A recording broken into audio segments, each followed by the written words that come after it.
사랑하는 영락교회 지체들에게 주 안에서 평화 인사를 전합니다. 오늘은 2022년 5월 21일 토요일입니다. 오늘의 묵상 본문은 여호수아 18장 1절로 28절까지의 말씀입니다. 오늘 본문 말씀 18장 1절부터의 말씀은 이렇게 시작합니다. 이스라엘 자손의 온 회중이 실로에 모여서 거기에 회막을 세웠으며 그 땅은 그들 앞에 돌아와 정복되었더라. 이스라엘의 역사에서 아주 중요한 새로운 또 전기와 시작이 마련되는데 그것은 그들의 본거지를 길갈에서 실로로 옮겼다는 것입니다. 실로라는 건 이제 이후에 이스라엘 역사에서 한 350년 동안 역사의 주요한 무대가 되죠. 굉장히 중요한, 역사적으로 중요한 도시예요. 베델, 세겜, 이스라엘, 실로 이런 도시들이 이제 굉장히 중요한 도시들이죠. 근데 실로라는 것은 이제 에브라임 지파의 땅이죠. 가나안 땅의 중심에 있는. 그래서 길갈이라고 하는 요단강을 건너자마자 바로 있었던 그곳에서부터 그건 가나안의 완전 동편 끝이죠. 그곳으로부터 정복한 가나안 땅의 중심지로 옮겨왔다라는 것입니다. 그런데 왜 실로였을까? 라고 한다면 그것은 이제 주님의 뜻을 묻고 구하는 그런 제사장의 의식이 있었겠죠. 아마도 옴밈과 둠밈을 통해서 주님의 뜻을 분명히 받은 그런 주님의 땅이었을 것이다 라고 우리가 충분히 이제 짐작할 수 있겠습니다. 왜냐하면 거기에 회막을 세웠으며 라는 거죠. 회막이라고 하는 건 이제 만남의 텐트 뭐 이런 의미죠. 직역을 하면 만난다는 건 이제 주님과 만나는 것이죠. 뭐 성막, 법막, 하나님의 집, 뭐 여호와의 전, 뭐 수많은 말로 표현하고 있습니다. 주님의 성전을 세운 것이죠. 실로로 길갈에서 이제 옮겨온 곳이에요. 주님의 뜻을 모으고 그곳을 중심으로 삼아서 주님의 뜻을 구하는 것이죠. 그런데 왜 실로로 왔을까라는 걸 생각해 본다면 물론 가나안 땅을 넓게 정복하고 여러 지역의 중심부에 있는 실로로 옮기려고 하는 그런 실용적인 이유도 물론 있었겠지만 본질적으로는 주님의 뜻을 구하면서 새로운 가나안 정복 전쟁에서 새로운 단계로 나아가야 된다라고 하는 것을 느끼고 있었기 때문이겠죠. 주님의 뜻을 받고 주님의 뜻을 구체적으로 실현하기 위한 주님의 뜻을 새롭게 하기 위한 장소, 회막을 옮기고 주님의 뜻을 구하는 그런 과정이 실로에서 이루어졌다라는 겁니다. 둘 다죠.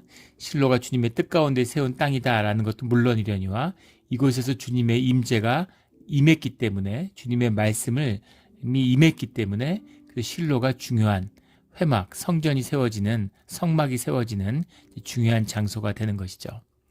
이것이 우리에게 주는 말씀의 귀한 교훈이 있습니다. 삶이 풀어지지 않고 삶이 어려울 때가 있어요. 달라진 게 아무것도 없는데 삶의 조건과 환경이 똑같은 것 같은데 문제가 근본부터 흔들리고 어려워질 때가 있습니다. 관계가 막 어그러지고 다 좋았던 것 같은데 모든 관계가 힘들고 어려워질 때가 있어요. 아마 그런 경험들을 하셨을 겁니다. 이제 우리 가족은 아무 문제가 없어. 그런데 뿌리부터 가족 관계가 흔들리는 것 같은 이제 그런 경험을 할 수 있죠. 내 비즈니스 이제 자리가 잡혔고 이대로만 가면 될 거야. 근데 그것이 뿌리부터 흔들리고 근본적인 위협을 느끼는 그런 순간이 올 수 있죠. 그럴 때 우리가 늘 기억해야 되는 것은 그 근본과 중심을 주님께 돌려야 된다는 겁니다. 주님께 돌아가서 주님은 뭐라고 말씀하시는지, 주님 가운데 우리가 구해야 할 뜻은 무엇인지를 분별해야 되는 것이죠. 굉장히 예전에 그런 속담 중에 그런 게 있죠. 정확한 기억은 안 나는데 천지 격동 서일필인가요? 천하가 흔들린 줄 알았는데 쥐 한 마리가 지나갔다. 이런 얘기죠. 오래돼서 이제 기억은 잘 안 나는데 뭔가 큰일이 날 것 같았는데 사실은 별일 아닐 수도 있습니다. 그리고 아주 작고 아무 일도 아닌 것 같은데 큰일이 될 수도 있죠. 제가 예전에 한국에서 섬겼던 교회 목사님이 교회가 교인이 수만 명 되는 큰 교회예요. 그러니까 아주 세계적으로 여러 나라에서 큰 사역들을 많이 벌렸죠. 파송된 선교사가 교회에서만 수백 가정이 될 만큼 사역이 컸습니다. 목사님이 그런 말씀을 하세요. 교회 사역을 하면서 정말 아무 일도 아닌 줄 알았는데, 작은 일인 줄 알았는데 굉장히 큰 일이 되는 경우가 있고, 생각지도 못하게. 그때 어떤 사립학교를 하나 돕고 있었는데 사립학교의 재단을 맡았습니다. 근데 이 사건이 막 커져서 교회가 흔들흔들할 정도로 큰 사건이 됐어요. 교회하고 직접 관련도 없는 사건이고 교회에 무슨 책임이 있는 사건도 아닙니다. 근데 교회가 굉장히 어려움을 겪었어요. 그런 경우도 있고, 또 목사님이 그런 얘기를 하세요. 아, 정말 큰 사고 쳤구나, 큰 일이구나, 큰 문제구나, 이렇게 생각했는데 사실은 아무 일도 아닌 그런 경우도 있었다는 것이죠. 우리 삶도 마찬가지죠. 예. 이제 다 됐는데 근데 일이 잘 안 될 때도 있고, 이제 어렵고 막 힘든데 근데 사실은 별 문제 아닐 수도 있는 겁니다. 그것을 결정하고 우리가 그것을 분별할 수 있는 곳이 주님의 회막, 성막 앞인 것이죠. 주님의 회막을 옮기고 성막 가운데 주님의 뜻을 새롭게 하는 것입니다. 그 모든 것이 새로워지는 것이죠. 예, 내가 만물을 새롭게 하리라 라는 주님의 말씀처럼 주님의 임재 가운데, 본질이 주님의 역사니까 우리의 현상 가운데 주님의 임재가 임하면 그 본질이 실제화되는 거죠. 그 현상이 모두 바뀌는 겁니다. 우리가 현상에 속하 있고 현상의 사람으로 살아가니까 조건과 환경에 휘둘려요. 조건과 환경을 보고 사람을 판단하고, 조건과 환경이 좀 좋으면은 뭐 좋아졌다고 복 받았다 그러고, 조건과 환경이 어려워지면 주님이 나한테 왜 그랬을까 뭐 이렇게 되는 거죠. 그런데 사실은 본질을 붙드는 것이 더 중요하다는 것입니다. 본질을 붙들면 본질이 현상과 조건을 지배하게 되는 거죠. 그래서 조건과 환경이 변해. 조건과 환경은 계속 변하잖아요. 조건과 환경을 붙들고 그걸 절대화시키려고 하면 몸이 녹고 삶이 다 녹아버리는 겁니다. 삶을 컨트롤하려고, 조건과 환경을 컨트롤하려고 그러면 삶이 다 떠내려가는 거죠. 평생 열심히 죽도록 일했는데 도대체 한 게 뭐가 있을까, 있나, 이렇게 되는 거죠. 허무함밖에 남는 게 없는 겁니다. 주님의 본질을 붙드는 자는 평화와 안식이 있지만 삶과 조건이 변화되고 그것을 다스리는 권세를 얻게 되는 거죠. 회막의 비밀, 실로의 회막을 세웠으며 라는 이 비밀을 삶 가운데 붙들고 놓치지 않는 우리 모두가 되기를 주의 이름으로 축원합니다. 점검을 해야 되는 것입니다. 기도해야 되는 것이죠. 2절에 그러나 이스라엘 자손 중에 그 기업의 분배를 받지 못한 자가 아직도 7지파라. 지금 이 요단강을 건너기 전에 요단강 동편에서 루벤, 갓지파, 그다음에 므낫세의 절반, 반지파가 분깃을 받았죠. 그 다음에 요단강을 건너와서는 유다와 그다음에 에브라임과 그다음에 또 므낫세의 반지파가 그걸 받았습니다. 기업을 받았죠. 그러니까 남은 건 이제 7지파예요. 베냐민 지파가 있고 시므온, 스불론, 이사갈, 아셀, 납달리, 단, 이렇게 이제 7지파가 남아 있는 거죠. 정확히는 8지파가 있지만 7절에 나오는 것처럼 계속 반복되어 나오는 레위 사람 너희 중에 분깃이 없나니 여호와의 제사장 직분이 그들의 기업이 됨이며 라는 이 말씀대로 레위 지파는 다른 12지파의 이제 11조로 살아가게 되는 것이죠. 7지파가 땅을 받아야 되는데 7지파가 땅을 기업을 받지 못 받고 있는 거예요. 그래서 왜 못 받았을까? 3절에 보면 여호수아가 이스라엘 자손에게 이르되 너희가 너희 조상의 하나님 여호와께서 너희에게 주신 땅을 점령하러 가기를 어느 때까지 지체하겠느냐. 지금 가나안 땅에 들어오고 요단강을 건넌 지 몇 년이 됐잖아요. 그리고 들어오자마자 가나안 전역에 있는 모든 세력들을 깼습니다. 그 연합군과의 전쟁에서 크게 승리해서 지역의 헤게모니를 완전히 쥐었어요. 그런데 주신 땅을 점령하러 가기를 너희가 어느 때까지 지체하겠느냐. 움직이지 않고 있는 것이죠. 왜 움직이지 않았을까요? 왜 움직이지 않았을까요?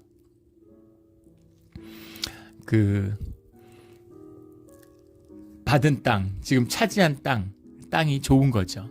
거기서 소산도 많고 평지고 기름진 땅이니까 살만한 겁니다. 근데 지금 땅을 차지하라고 주님이 주셨다고 하는데 그 땅이 빈 땅이 아니죠. 지금 전쟁에서 이겨서 세력을 꺾긴 했지만 그곳에 주민들이 많고 가면 싸우고 전쟁을 하고 땅을 기경하고 살 길을 개척해야 돼요. 그러니까 꺼려지고 이제 잘 움직이지 않는 거죠. 역사적으로 이제 시애틀하고 샌프란시스코가 아주 앙숙이죠. 라이벌입니다. 라이벌이라기보다는 이제 서로 앙숙이라고 하는 게 맞겠죠. 예.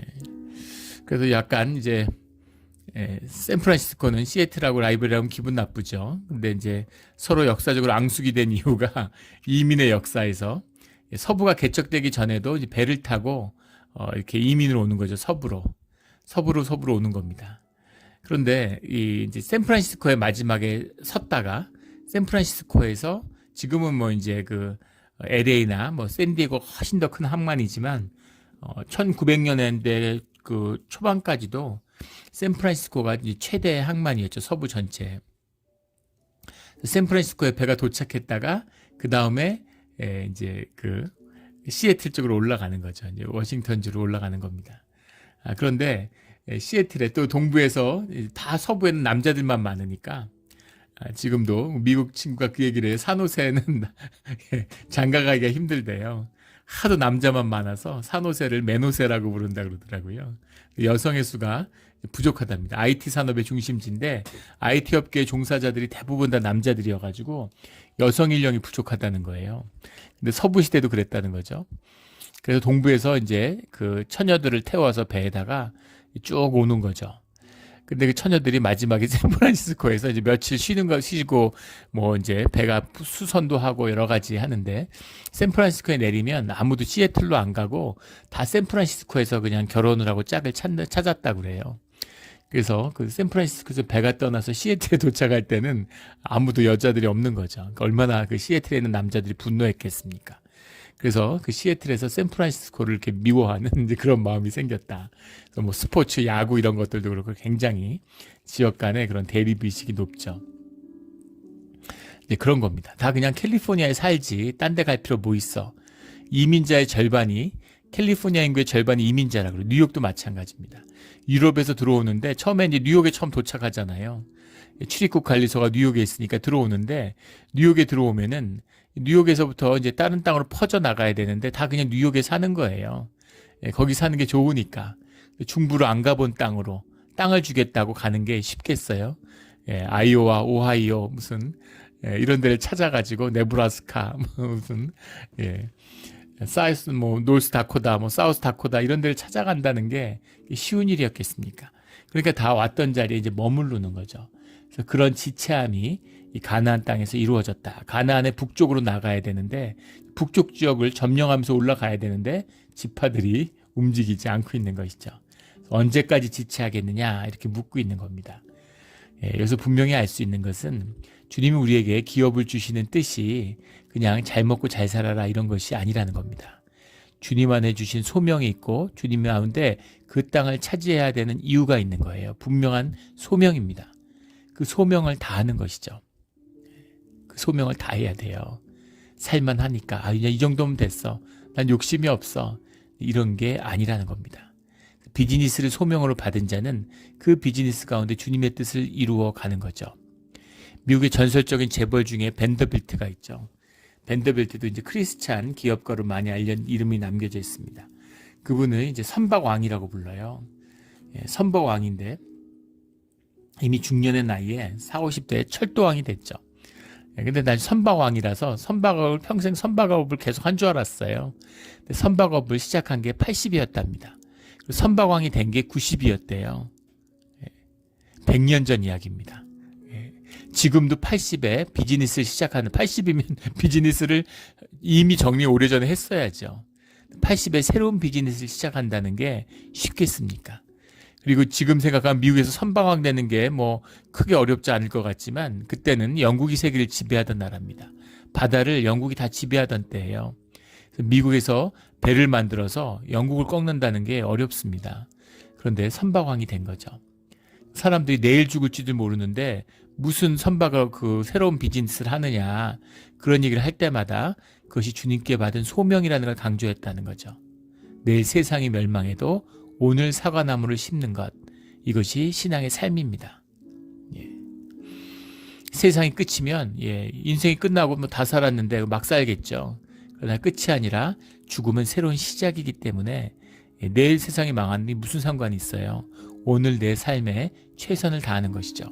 모든 것을 주님께 맡기는 것입니다. 그래서 80에 선박업을 시작해서 90에 선박왕이 되었대요. 이것이 믿음의 사람들이 살아가는 그 길이죠. 그 길을 가는 것입니다. 그래서 주님께 받은 땅, 그 땅을 차지해야 되는 그 소명을 받았는데 그게 지체되고 있는 것이죠. 4절에 너희는 각 지파에 3사람씩을 선정하라 이렇게 얘기하고 있어요. 7지파가 남았는데 3사람씩이죠. 7도 주님의 숫자인데 3도 주님의 숫자입니다. 주님의 뜻에 따라 이 일을 이루어가겠다라는 그 마음이 담겨 있는 것이죠. 내가 그들을 보내리니 그들은 일어나서 그 땅에 두루 다니며 그들의 기업에 따라 그 땅을 그려가지고 내게로 돌아올 것이라. 그린다라는 말이 계속 나오는데 9절에 가도 7부분으로 책에 그려서 이렇게 그린다라는 게 바이 케테브하라는 말인데 바이라는 말은 이제 과거형 이제 접두사죠. 과거 형태다 이제 그런 그렸다 이제 이런 말이 이런 의미고 이제 원형은 케테브라는 말인데 케테브라는 말인데 이게 이제 그리다는 뜻도 물론 들어 있습니다. 그런데 이것은 묘사하다, 묘사하다, 드로잉만 있는 게 아니라 describe 뭐 이런 묘사하다, 쓰다, 완성하다 이런 뜻이 다 들어 있어요. 단순히 그림으로 이제 그렸겠죠 물론. 하지만 그 땅에 대한 여러 가지 정보들, 조사들 이런 정탐을 다 하는 거죠. 그것이 어떤 건지 체계적으로 정복 전쟁을 다시 시작해야 되는 이제 그런 단계에서 실로의 성막이 세워졌다라는 것을 보게 되는 겁니다. 그걸 그려가지고 내게로 돌아올 것이라 다시 한번 정탐을 보내는 거죠.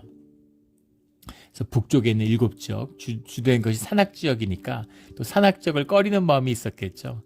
이 사람들은 전부 애굽에서 평지에 살았잖아요. 평지에 살고 그 다음에 광야에도 평지에 있었습니다.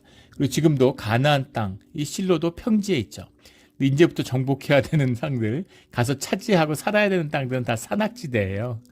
어제도 말씀이 나왔죠. 에브라임이 산악지대에 올라가는 것을 꺼리죠. 나무들을 잘라서 개간을 해야 되는데 생전 처음 해보는 일이잖아요. 엄두가 나지 않았겠죠. 근데 그 일을 차지하고 나무를 자르고 개간을 해라 이렇게 주님의 너희가 생명을 더했으니까 할 수 있다 이렇게 말씀하는 거예요. 우리는 저는 서울에서 태어났는데 저희 이제 관악산이 우리 자라던 동네에 있었습니다. 산이 익숙해요. 그래서 산을 보는 게 아무렇지도 않은데 예전에 한국에 정치인 중에 이종찬 씨라는 분이 있었습니다. 원래 군인 생활하다가 후에 국회의원도 하고 그러셨죠. 근데 그분이 이제 유명한 이유가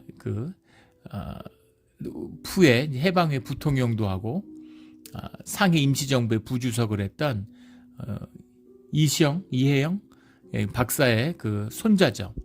그래서 이제 주목을 많이 받고 이런 정치인입니다. 근데 그분이 이제 김구 선생의 손을 꼭 잡고 해방된 다음에 이제 배를 타고 들어오게 되는 거잖아요. 근데 상해에서 나서 자랐는데 9살 때인가 처음 들어왔다는 거죠. 근데 서울에 도착해서 뒤로 정말 나자빠질 만큼 충격을 받았다는 거예요. 너무 충격을 받아서 그 말을 잊을 수가 없다고.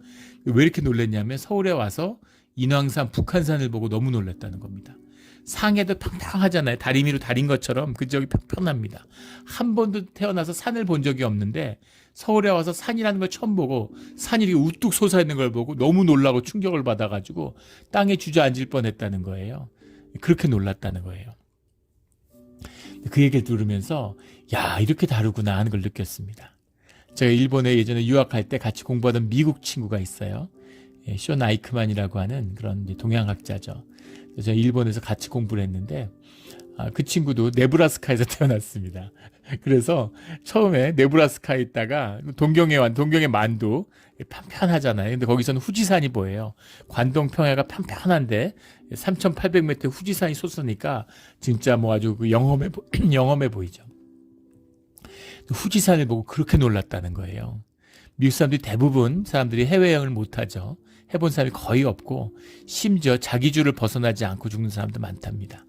그리고 네브라스카 가보신 분들은 알겠지만 거기도 정말 평평하다 못해 정말 다리미로 다린 것처럼 오히려 좁게 느껴지죠. 너무 이게 평평하니까 시야가 같이 좀 구릉지어야지 광활해 보이는데 아주 좁게 느껴지는 거죠. 그러다가 와서 일본에 처음 와서 그 산을 보고 그렇게 놀랐다고 그 얘기를 제가 들은 기억이 나요. 이제 그런 것이죠. 평지에 살던 사람이 산을 봐도 놀라는데 그 산에 가서 살아라. 그리고 그 산에 사는 사람들 쫓아내고 그 사람들하고 싸워서 니네가 그 지역을 점령해라. 이런 이야기를 들었을 때 꺼리는 마음이 있었겠죠. 지체되고 있는데 주님의 뜻인 것을 다시 한번 확인하고 그 계획을 구체적으로 세우는 겁니다. 근데 주님은 왜 독려하지 않고 몇 년이 지나고 이게 지체되고 있는데 주님은 말씀하지 않았을까? 스테이지가 달라진 거죠. 왜 구름기둥 불기둥으로 인도하면 누가 따라가지 않겠어요? 근데 이제는 그런 상태가 아닌 거죠. 주님이 우리를 이끌어 가시는 방법, 신앙생활 처음 할 때 막 불 붙고 주님의 말씀이 음성을 듣고 막 너무 좋은 시절이 있었는데 주님의 왜 이제는 그런 음성이 들리지 않을까? 왜 그런 강력한 주님의 강권적인 역사가 이제 사라졌을까? 내 믿음이 약해져서일까? 첫사랑을 회복해야 되는데 그런 게 아니라 주님의 인도하시는 단계가 달라진 거죠. 초등학교 때는 저학년 때는 엄마가 같이 앉아서 아빠가 같이 앉아서 숙제해주고 도와주고 풀어줬는데 중학교 고등학교 갔는데 그러면 안 되죠. 혼자 해야 될 때가 있는 겁니다. 그런 것처럼 인도하시는 그 단계가 변한 거예요. 그렇다고 주님의 인도하심이 다 사라졌느냐? 그건 아니죠. 그 주님의 인도하심과 주님과의 관계를 만남을 어떻게 세워가는가 하는 것이 우리 신앙의 큰 도전이고 숙제입니다. 이것이 오늘 실로의 회막을 세웠으며의 비밀이죠. 주님의 뜻을 세우고 주님의 뜻을 구하고 그것을 땅을 차지하는 것을 더 구체적으로 자기들이 모여서 대표를 세우고 정탐꾼을 보내고 그 일들을 실행해 나가는 거예요.